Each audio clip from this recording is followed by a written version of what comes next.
All right, I'm going live on YouTube for the first time. I'm sure I'll have 0 viewers, which is fine because I'm just checking things out over here. All right. Well, we've been doing YouTube. God dang it! I'm like such an old person. We've been doing Facebook Live every morning from 6:30 to 7, sometimes 7:30, depending. And it's definitely a different process. I like the fact that you can go landscape. Can you switch it from portrait to landscape while orientation is locked? Okay, all right, so you can't switch it. You got to go off and do it the other way. So, all right, that's good to know. Learning a little bit about this YouTube Live. I guess it's pretty much the same thing, but different. So I figured I'd do a live with myself since I know no one's going to watch. That's okay. I just came back from a run. Good run. 3 miles. Nothing crazy. Nothing crazy. Just trying to counteract the pumpkin pie that I'm definitely going to be having. Some cocktails. I don't want to have to worry about tomorrow. Like I've fallen off the wagon. I look kind of funny with my almost uni suit here. Just came from a run. It's a little bright because I always record lives in the morning. But anyway, I'll just tell you if you happen to pass by, or maybe I'll post this on Facebook. In the morning on Facebook, we've been doing for the past 3.5 weeks.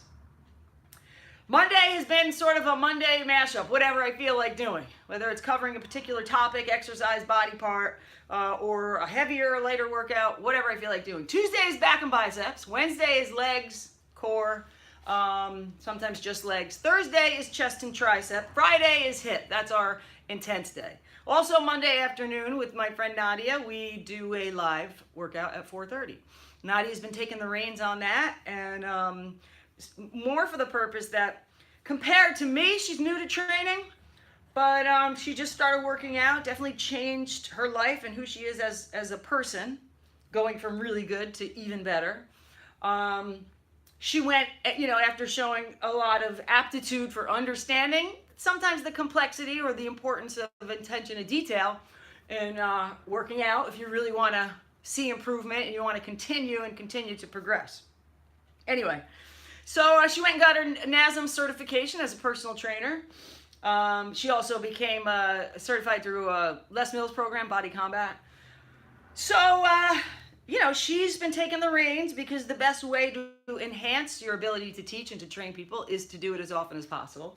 So we've been having some fun with that, and starting with the most important foundation, which is strength training. You got to strength train.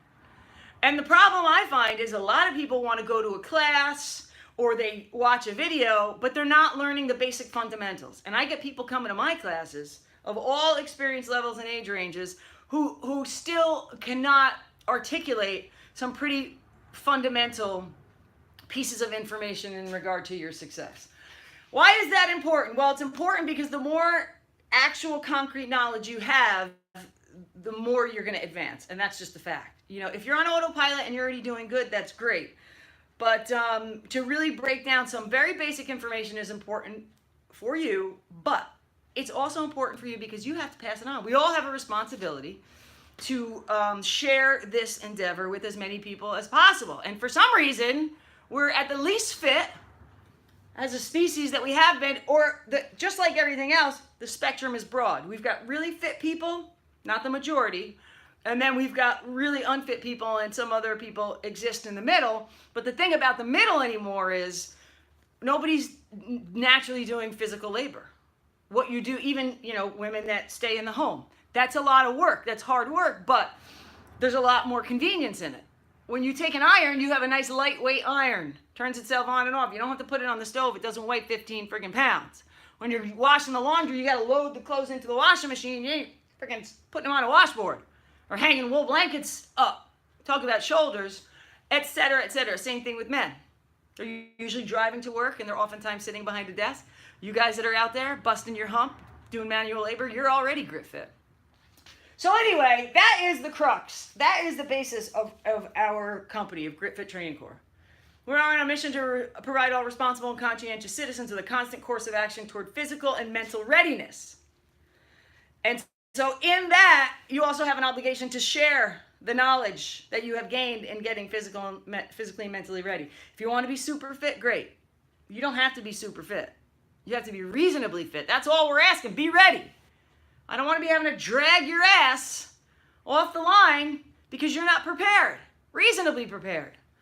So we have been existing in the gym as it stands right now. Okay, but we are definitely in the next couple of weeks going to be moving out of doors, which is really where a lot of it takes place. That's my preferred training ground is outside, and compound exercises. But you got to start somewhere. And yeah, you can do the compound exercises while you're building a strong foundation, but you have to understand the foundation. So that's where the strength training, basic strength training comes in. So I just came from a run. I don't run a lot, causes me some issues in my hips. I'm 48 years old, so, you got to take care of the machine, go a little easier on the old girl. But what I also realized is a lot of my friends who are awesome runners neglect their strength training. They don't strength train enough. And so what I want to take you through is just a couple of exercises just to start to get you into training to enhance your running. Because like I said, I have been really good about getting in here and doing my basic fundamental 101 lifts, right? Breaking up the body parts. And it's making a huge difference. So obviously I'm going to continue to set goals and I'm going to bring in all the other things that I do in terms of training. But I had to go back to square one. So that's where we're going to kind of start is square one. I'm going to pop over here and get my lighter, thinner bar to show you. Ah! And we're going to do a series of compound exercises except for the first one. All right, the first one is actually an isolation exercise. Isolation meaning one joint, not one muscle. You're never working just one muscle. It's not possible. But this is an isolation exercise because the movement is just at the hips. It's called a Romanian deadlift, also known as the, good morning. I'm turning the lights down a little bit. It's a little washed out. We're going to get some curtains. We got to set this studio up, get the lighting better. Anyway, it's pretty remarkable that you can just go live, right? Isn't that freaking remarkable? Anyway, but it's good. Everything else is washed out and I'm wearing black, so you should be able to see a little bit better. Posture, posture, posture. You got to stand up straight all the time. Always and all the time. So chest is tall. You're basically stacking the joints on top of each other. Shoulder over hip, over knee, over ankle. It's not this kind of a straight line, right? It's not like this kind of a straight line, but we all kind of, there's a curve in the spine and then the hip comes out and then the knee's going to be a little soft and come in and the ankle. So it's a relative straight line. But the biggest thing is that top stack, the top of the stack, which is a strong chest position. I know a lot of people, especially guys, say, Patty, I don't want to walk around with my chest puffed out looking like I'm, trying to start a fight or I'm a badass. Let me tell you the difference. It all exists within how you carry the arms. So you see one of them, right? And they look like this. The arms are out to the side, kind of a little bit of a waddle, and the chest is tall, right? That does look dumb. You're right. It looks like sort of confrontational, or you're getting in someone's space. That's not what it's about. Your chest is tall, but then you control the arm position. So as you move forward, as you walk, opposite arm, opposite hand, little natural swing.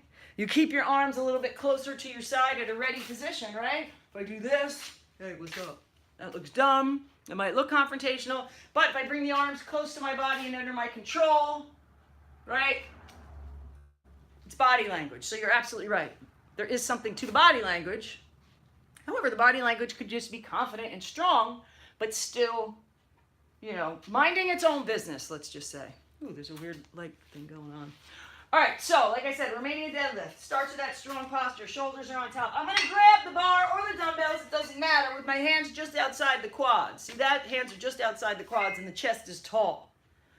The weight is hanging natural. It's hanging dead. It's dead weight. However, don't let it just pull your shoulders down, right? You have to maintain that strong posture. So you're going to have a tiny bit of a pinch with the traps, just to keep that shoulder girdle from getting overstressed or taxed. My feet are shoulder width apart, just about shoulder width apart, okay? The knees are soft. That means the knees are slightly bent, but the action is at the hips. I'm going to keep my back super straight. I'm going to let that bar, that weight just hang, and I'm going to lean forward at the hips. Watch the knees. We'll bend a little bit as I go down because the hamstring. Parallel to the deck is fine, and then come back up to the top. Don't go too slow with these. I understand you're trying to figure it out in the beginning. You come forward, keep the back straight, and then come back to the top. So you're really hinging at the hip. Now, how I want you to do your set, bring it down. 1, down, 2, down, 3. Nice, right? Down. 4. That weight kind of moves back into the heels. So when the weight is in the heels, you're grabbing with the glutes a little bit more. You'll feel a little more tension in the hamstrings. So let me just show you a difference. I do tend to, I could go on and on, do this for 2 hours. I'm going to try to keep it confined to one space. But the difference would be, we got 3 basic deadlifts, right? That's the Romanian deadlift, sometimes called the good morning, with the knees are soft. And as I come forward, I might bend the knees a little bit more, but that's just responsive to the tension in the hamstring. If you did an actual stiff leg deadlift and you did try to lock out or keep the knees as straight as possible, now you're putting a little more emphasis in the glutes and the hamstring. So do that later on though. Right now, just master the Romanian deadlift. Now we're going to go on to the deadlift. This is our first actual compound exercise because we're moving multiple joints. And that is primarily the hip and the knee. Obviously, there's going to be some movement or displacement through the ankle, but that's not where the action is at. That's not where the show is. The show is here at the hip and at the knee. So again, I'm going to take that same position. Hands are going to be just outside the quads, right? Just outside the legs, not too wide.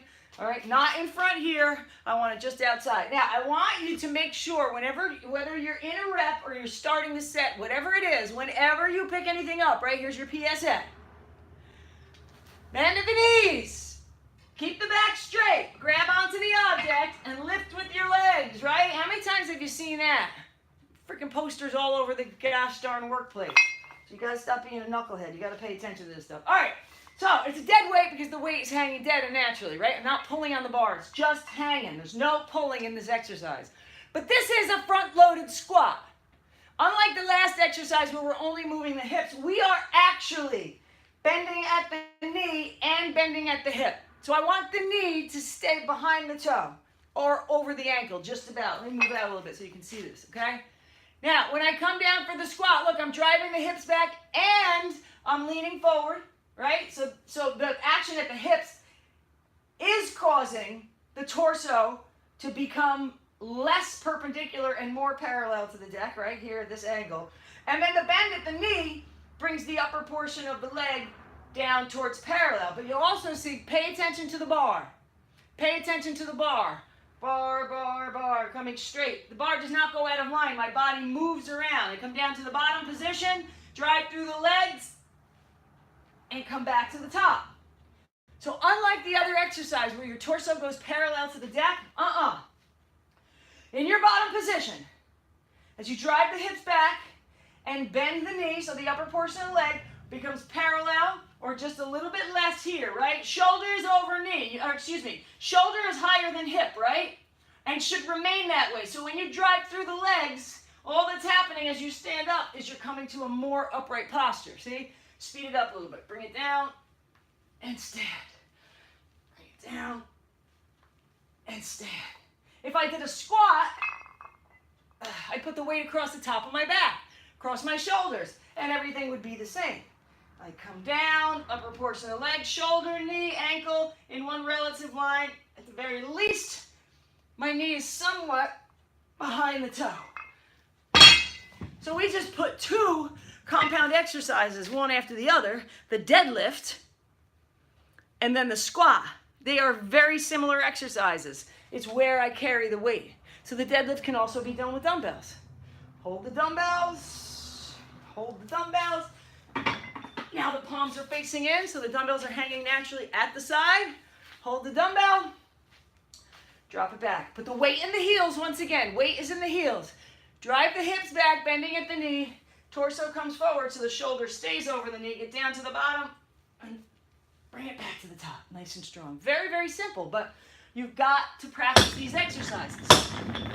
As a runner, this is just some real basic stuff. I'm just giving you a place to start, but you got to start doing your strength training. And again, as a runner, and I'm assuming you're doing a little bit of distance, 5Ks, whatever, you want to go lower weight, higher repetition. You're training for muscular endurance. So the other thing that does is lend itself to full and complete range of motion. You got to get the full and complete range of motion. That doesn't mean that when you go heavy, you should be limiting your range of motion. However, it's a good place to start if you haven't been training, because the stress you can put on the muscle within a certain range of the range of muscle as opposed to the complete range of the muscle is going to vary particularly for a beginner. So keep the weight light and the repetitions a little bit higher. All right. And then in the squat, you saw that the weight was across the top of the back, right? Across the top of the back. That's the squat. Deadlift, carrying the weight in the front of the bar or to the side with dumbbells. Simple stuff, right? And then the isolation exercise was a Romanian deadlift. Now what I want to do is break down the clean and press. Breaking down the clean and press. What are we at right now? 15:29. I think this is a good start. I'm happy that I have 0 viewers and 0 likes. I'm going to demonstrate the clean and press. And it's not a power clean. This is just a really good exercise, a full body exercise. You got to get in, you got to get out. I like the way the sun's coming in on the side here. It looks a little eerie, but it's coming in and out. It is the day before Thanksgiving. And starting either on Thanksgiving tomorrow or the day after. I guess I'll just start tomorrow because I'm going to probably do 4 miles tomorrow. 1 mile a day until New Year's Day. Can you do it? If you're not a runner, you might as well start now. Suck it up and be a badass. Don't start when it's nice out. Start now. 1 mile a day. And if you're not a runner, just start power walk and run. Mix it in. Walk for 4, run for 1. Walk for 4, run for 1. Week 2, walk for 3, run for 2. And keep switching that out until you're running at least 30 minutes, or not 30 minutes, but for the course of a mile, right? We're going to measure that out in a mile. Okay, let's get back on track here. Clean and press. So the exercise is you start at the bottom of the deadlift. And I want to give you the side view so you know what's going on. So I start at the bottom. I got to drop these hips. I got to keep my back nice and straight. I drive through the legs. This is step number 1, okay? Then what you do is you perform a clean, which is basically an upright row. So you're going to do an upright row. I got to put my hands closer together. This is for demonstration purposes, and then I'll put it all together. Here, right? When I'm doing just a regular upright row for strength training, I like my hands to be like 2 thumb widths apart. See that? See my little thumbs right there? 2 thumb widths apart. Keep the elbows higher than the wrist at all time. Drag it up the front of the body. See the elbows higher than the wrist at all time. And then I bring it down. I got to get that little bit of a pop there, right? Just a little bit, little bounce. It's all right. It's not cheating. See, here we go. Drag it up the front of the body. Now that's the upright row, but the difference with this exercise is it's a clean, so we are going to flip the elbows underneath very dynamically. As soon as I get to about the base of the chest, right, I'm going to watch. Knees are bent because I'm really coming out of the deadlift, right? From the side, it's going to look like this. Look, bring it up. Now you see the position of the bar? It doesn't really change, right? Now I'm going to flip the elbows back up over the bar and lower this down. Make sure my chickens don't escape. Not a lot of movement away from the body in the bar, correct? Watch me do it again. I'm going to go down a little bit into my squat because I'm going to drive through the legs and flip the elbows underneath. It is not a reverse grip curl. So if you're bringing that weight away from your body, you're doing it wrong. Then from here, I go to an overhead press. So I'm holding the bar. I'm going to keep the elbows tucked in. Don't flay the elbows out to the side. Just keep the elbows tucked in underneath. It's at the chest. Use the legs and pop it up to the top. Full extension of the elbow. I want you locking those elbows out. Here, see the straight elbow? It's not here. You got to get it all the way out. Once you get it to that top position, now you're in more of a leverage position, which is good, leverage position. Okay, so here we go. Let's go do one. I'm going to break it down by the numbers. Here's the reverse. Start at the bottom. In the deadlift, drive through the legs, elbows up, and flip them underneath. Got it? Do it again. Down. Can you see me there? Down. And flip the elbows underneath. Then press. My knees are soft. See, my knees are soft. Get underneath it and bring it up overhead. Now reverse. Let it drop to the top of the chest. Elbows flip up and let the bar come down along the front of the body as you drop back into the start position here. Now, I can do it in steps. This is one step. Coming from the bottom, flipping the elbows underneath, getting the bar to the chest, top of the chest, is one step. Step 2 is overhead. 3 is reverse. Bring it down. 4, flip and go back down. Now, I can do it one smooth move. You ready? Here we go.